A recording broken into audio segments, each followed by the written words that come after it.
হচ্ছে যে সমতলের নৃগোষ্ঠীর মানুষদের জন্য 100 কোটি টাকা একটা ফান্ড প্রধানমন্ত্রী তৈরি করেছেন, যারা উদ্যোক্তা হয়ে কাজ করতে চাইবে, যারা ইনভেস্ট করতে চাইবে, যারা ছোট ছোট কোম্পানি তৈরি করবে, তাদেরকে সেই সহযোগিতা প্রদান করা হবে, অথবা তাদের এলাকায় কোনো সমস্যা থাকলে সেই সমস্যাগুলো দূর করার চেষ্টা করবে। এখানে পাবলিক হেলথের ইঞ্জিনিয়ার আছেন নাকি?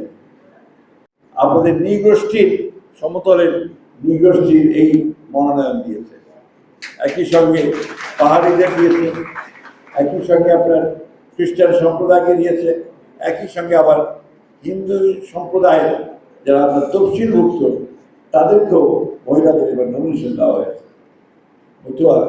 কমিউনিটি হিন্দু সমাজ, আমরা এইভাবে সব কমিউনিটির কাছে আমরা আসতে চাই, তাদের সামনে যেতে চাই, তাদেরকে নিয়ে তাদের সমস্যাগুলো সমাধান করে তাদেরকে এগিয়ে নিয়ে যেতে চাই।